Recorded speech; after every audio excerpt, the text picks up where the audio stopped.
اعوذ باللہ من الشیطان الرجیم بسم اللہ الرحمن الرحیم الحمد للہ رب العالمین وصلی اللہ علی محمد وآلہ الطاہرین اللہم صلی اللہ علیہ وسلم. بحث چل رہی تھی مذہب زیدیہ کے عقائد اور نظریات کے سلسلے میں. ان کے بنیادی اصول کیا ہیں، اصول دین وہ کن چیزوں کو مانتے ہیں، وہ اوپر بتایا تھا. آج جو ہے صفات الہی کے سلسلے میں کیا عقیدہ ہے ان کا. زیدیہ صفات الہی کے سلسلے میں کیا نظریہ رکھتے ہیں، کیا عقیدہ رکھتے ہیں. کہتے ہیں کہ خدا کی صفات دو طریقے کی ہیں. زیدیہ کا نظریہ ہے کہ خدا کے صفات دو طریقے، صفات ذاتیہ اور صفات فعلیہ. صفات ذاتیہ وہی صفتیں کہ جو اس کے ساتھ سے، جو اس کے ذات سے متعلق ہیں، رحمان ہونا، رحیم ہونا، کریم ہونا، غفور ہونا، یہ سب ہے. فعلیہ خالقیت، رازقیت، یہ سب چیزیں سمجھ رہے ہیں. کہہ رہے ہیں کہ خدا کی صفات دو طریقے کی ہیں، ایک صفات ذاتیہ، دوسرے صفات فعلیہ. یہ دونوں صفتیں خدا کی عین ذات ہیں. کیا ہیں؟ عین ذات ہیں، زائد بر ذات نہیں ہیں. یہاں تک تو ہم بھی ان کے ساتھ ہیں. ہمارے عقیدے کے اعتبار سے بھی خدا کی صفات کیا ہیں؟ عین ذات ہیں، نہ کہ زائد بر ذات ہیں. ایک صفت خدا کی جس کو کہا جاتا ہے صفات خبریہ. صفات خبریہ خدا کے سلسلے میں کسی ایسی صفت کا ذکر کرنا کہ جو بعنوان خبر بتائی گئی ہو، جس کا کوئی خاص نام نہیں ہے. سمجھ رہے ہیں؟ جس سے خدا کی ایک حالت، خدا کی ایک صفت کا پتہ چلتا ہے. سمجھ رہے ہیں؟ جیسے ید اللہ فوق ایدیہم، مولانا کل من علیہا فان ویبقى وجہ ربک ذو الجلال والاکرام. اس کو کہیں گے صفات خبری. خدا کی ایک خاص حالت، خدا کی ایک خاص کیفیت کا علم جس سے ہو. قرآن مجید نے جہاں خدا کی ایک حالت بیان کی ہو، سمجھ، اس کو کہتے ہیں صفات خبریہ. کہہ رہے ہیں کہ صفات خبریہ تعویل اور تفسیر رکھتی ہے، یا آپ آسان لفظوں میں یوں بھی کہہ سکتے ہیں صفات خبریہ خدا کی ان صفتوں کو کہا جاتا ہے کہ جو صفتیں بندوں کی صفتوں جیسی ہیں. مولانا جو صفتیں انسانوں کی ہیں، سمجھ رہے ہیں، خدا کی صفت کے لیے بھی انہی صفت کا قائل ہونا، اس کو کہتے ہیں صفات خبریہ. قرآن مجید میں اللہ کی وہ صفتیں کہ جو بندوں کی صفتوں کے طور پہ بیان ہوئی ہیں، جس میں خدا کی کوئی ایسی صفت بیان ہوئی ہو کہ جو صفت انسانوں کی ہے. سمجھ رہے ہیں؟ جیسے جسم کا ہونا،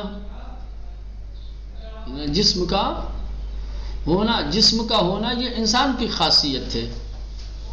اللہ جسم و جسمانیات سے منزہ ہے، لیکن قرآن مجید میں بہت ساری آیتیں ایسی مل جائیں گی کہ جس میں خدا کی ایسی صفت بیان کی گئی ہے کہ جو بندوں کا خاصہ ہے. جیسے ابھی میں نے سنا ید اللہ فوق ایدیہم، کہ اللہ کا ہاتھ تمام ہاتھوں سے اوپر ہے. واقعاً اللہ کے ہاتھ ہے، اللہ ہاتھ رکھتا ہے. یا کل من علیہا فان ویبقى وجہ ربک ذو الجلال والاکرام، ہر چیز فنا ہو جائے گی سوائے اللہ کے چہرے کی. کیا واقعاً اللہ چہرہ رکھتا ہے؟ تو کہہ رہے ہیں کہ وہ صفات کہ جنہیں صفات خبریہ کہا جاتا ہے، جس سے خدا کے لیے جسم و جسمانیات کا قائل ہونا پڑتا ہے وہ خبریں قابل تعویل اور تفسیر ہیں، ان کی ایسی تعویل کی جائے گی، ایسی تفسیر کی جائے گی، ان سے ایسا معنی مراد لیا جائے گا کہ خدا کا جسم و جسمانیات سے منزہ ہونا ثابت ہو۔ بات سمجھ میں آئے؟ اس کی تعویل کی جائے گی۔ صفات خبریہ کی تعویل و تفسیر کے قائل ہیں، کہتے ہیں صفات خبریہ کیا ہے، اس کی تعویل کرنی پڑے گی۔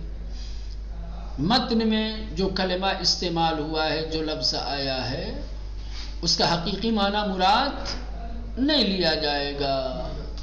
ید سے مراد قدرت، ید اللہ فوق ایدیہم، خدا کی قدرت تمام قدرت سے بڑی ہے، ٹھیک ہے؟ ہاں۔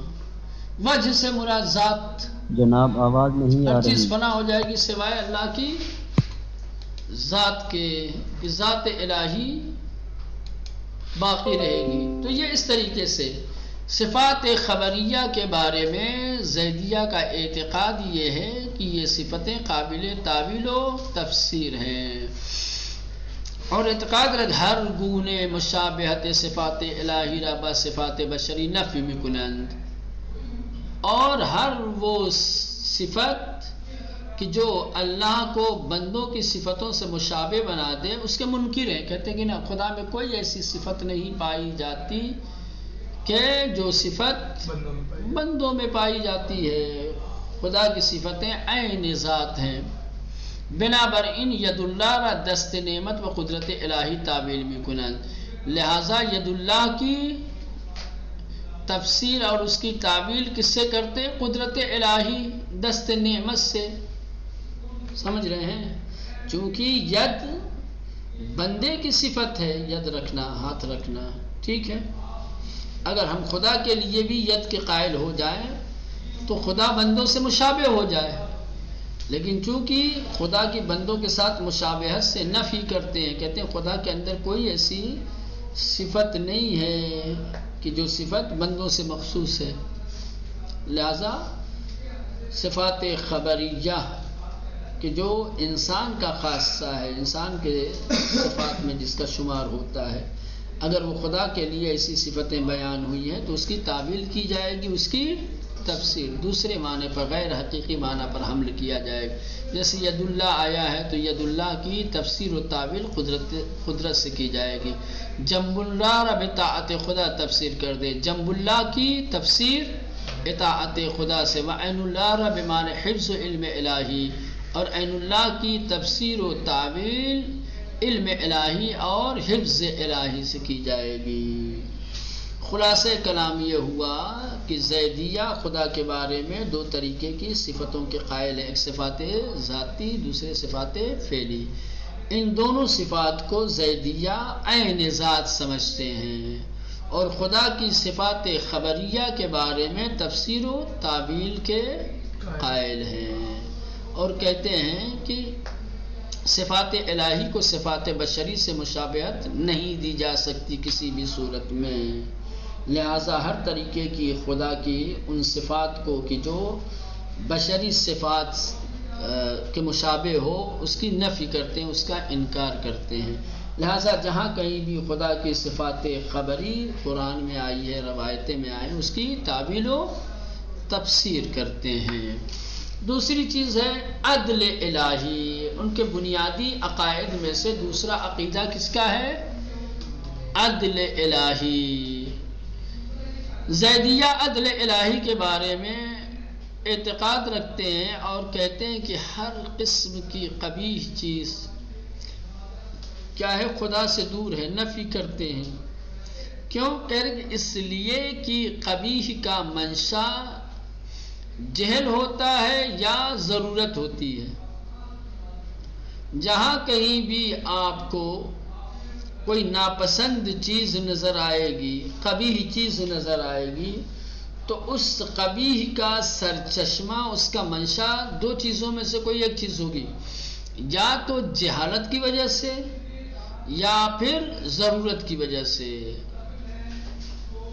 اور یہ دونوں چیزیں جہالت اور نیاز مندی، یہ دونوں ذات پروردگار سے دور ہیں، نہ خدا جہل رکھتا ہے اور نہ ہی خدا نیاز مند ہے۔ قرآن مجید میں جگہ جگہ خدا کے علم کی بات کی گئی ہے اور جگہ جگہ اس کی بے نیازی کی ہے نا۔